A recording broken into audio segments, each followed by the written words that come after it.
Donc moi j'habite dans le 93, là il y a que des bobos là. Oh là là. Ouais, ils ont des prénoms. Moi j'ai pas d'enfants, ils me méprisent et tout. Vous me croyez ou pas qu'ils me méprisent les bobos? Ils ont des gamins. Vous en foutez de moi ou quoi? Parce que, ils ont plein de gamins. Nino, Puto, Merda, Clito. Enfin les prénoms c'est de pire en pire quoi. Et ils me regardent comme ça et donc un jour j'ai ramené un landau avec une pastèque à l'intérieur. Et je voyais qu'il me regardait, genre elle a un bébé, elle a dû le voler. Et là j'ai éclaté le landau par terre, voilà. Ouais, dans ma résidence, il y a les rois des bobos, ils m'énervent trop, là. Ils sont prétentieux, là, avec leur vélo électrique, là. Ils ont la grande terrasse, ils se prennent pour nos boss et tout. Et nous on se penche comme ça quand il est là, on est des gogos. Il y en a un, leur enfant, il s'est mis à la trompette. J'ai dit non, parce que moi, je suis auteur, j'ai besoin d'écrire pour un public qu'on n'a rien à battre, là, qui est tout mou, là. Et ça a été la guerre, là. Je suis allée les voir, je dis non, c'est la guerre et tout. Et on s'est fait la guerre hardcore, la guerre entre bobos par mail.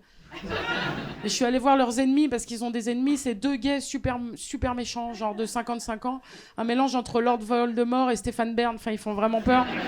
Et là on a gagné parce qu'on a fait l'écriture inclusive. Le bobo il m'a mis Cher Elsa, j'ai dit non, Cher.E Elzo, qui es-tu? Peut-être je suis un homme, tu sais pas.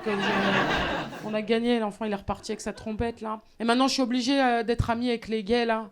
Donc je vais aux réunions de copro là, et il m'envoie des messages, oui il faut que tu votes et tout. Une fois je suis pas venue, il m'a dit t'es où? Et là j'ai vraiment faut s'écouter, j'ai mis dans ton cul, terminé, voilà.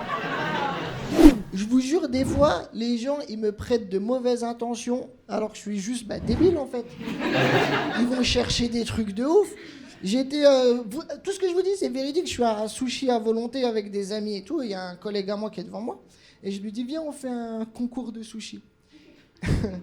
Et il y a une meuf, elle est à côté, elle fait exactement, elle fait, oh là là, t'en as pas marre avec ta masculinité toxique? Et moi j'ai dit c'est pas du tout ça, c'est juste je suis très bête en fait, c'est ça moi. J'aurais été à la piscine, j'aurais fait un concours d'apnée quoi, c'est tout, moi c'est juste le jeu qui m'intéresse en vrai. Et elle était là vraiment, elle essayait de me convaincre, elle partait dans un combat, elle dit mais c'est quoi, et si tu gagnes ça flatte ton ego? J'étais en mode mais j'ai payé, je fais ce que je veux en fait. Il y a aucun débat à avoir. Et après, elle boude, tu vois, et je lui boude, tu vois. Et je suis comme un enfant, tu vois, qui dit, mais pourquoi elle nique mon plaisir, en fait? Je veux faire un concours de sushi, laisse-moi faire un concours de sushi. Moi, je t'emmerde quand tu vas faire du shopping, non? Et elle commence à bouder, et je suis sûr, dans sa tête, elle devait être là, ouais, c'est deux idéologies qui s'affrontent. Et moi, c'était juste parce que je venais de perdre, en fait, le concours, et j'ai dit, c'est à cause de toi, tu m'as déconcentré, en fait. En vrai, le racisme, c'est compliqué quand même. Tu sais, là, je reviens de tourner, j'étais en Suisse, et en rentrant, je me suis fait contrôler par la douane sur le quai. Et ça fait chier, hein, en vrai. Parce que tout le temps, je sais que je vais me faire contrôler quand il y a la douane, alors qu'on est beaucoup à sortir du train. Je le sais.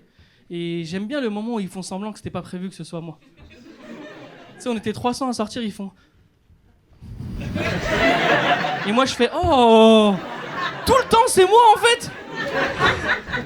Et là, ça m'a fait chier. Quand tu passes une mauvaise journée, t'es fatigué, t'as pas envie. Du coup, je me suis rebellé, tu vois. Rebellé tranquille, je sais de quoi est capable la police en France. Donc, rebellé pépère. J'ai dit « Non, mais c'est quoi le problème? Il y a quoi de suspect chez moi? C'est quoi? C'est la barbe ?» Et il m'a dit un truc qui est grave. Mais j'ai compris qu'après que c'était grave. Sur le moment, j'ai kiffé. C'est trop technique ce qu'il a fait.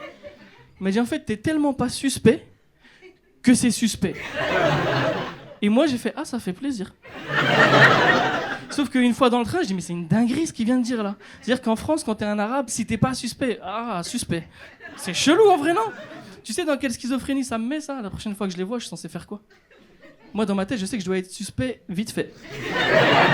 Mais pas trop, juste vite fait, tu vois. Et je sais comment faire, j'ai réfléchi à un truc. Pour être suspect, mais vite fait, faut que je ressemble à un Portugais, parce que tout le monde s'en bat les couilles des Portugais.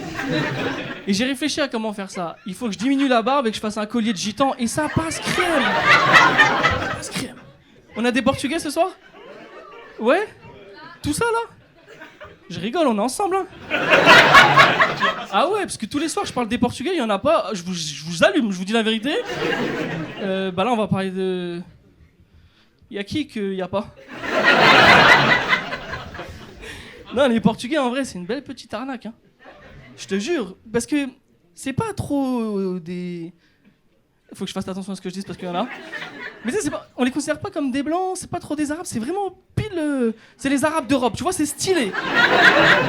Et eux, ils sont trop forts parce que ils ont Cristiano Ronaldo, les bâtards. C'est-à-dire qu'aux yeux du monde, pour eux, les Portugais, c'est Cristiano Ronaldo. Alors que nous, on sait, parce qu'on en a chez nous. C'est pas Cristiano Ronaldo. C'est le concierge au rez-de-chaussée flingué, là, en vrai.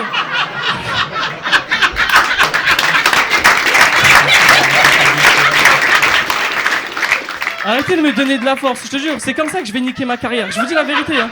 On peut interdire la baya, le voile et tout ça. Moi, je pense que ce qui devrait interdire, c'est les vieux qui conduisent. Voilà. Je pars du principe que à partir du moment où tu tires dans le froc, t'es plus apte à conduire une voiture, quoi. Vraiment. Ah, ils sont relous sur la route, ils roulent à 2 à l'heure, ils respectent 0 priorité. Tu les klaxonnes, ils entendent pas. Tu vois, pour moi, si tu conduis une voiture à plus de 70 ans, c'est comme si tu étais en état d'ébriété, en vérité. Ouais. La dernière fois, je parlais avec un vieux, il m'a dit, moi, j'ai jamais les embouteillages. Je dis, frérot, les embouteillages, elles sont derrière toi, quoi. C'est toi la cause des embouteillages, toi. Mais après, c'est scientifiquement prouvé. Plus tu vieillis, plus tu perds en réflexe, tu vois. T'as déjà vu un vieux répondre à son téléphone? Moi, mon daron, à chaque fois que tu l'appelles, il est comme ça sonne. Il sort son téléphone.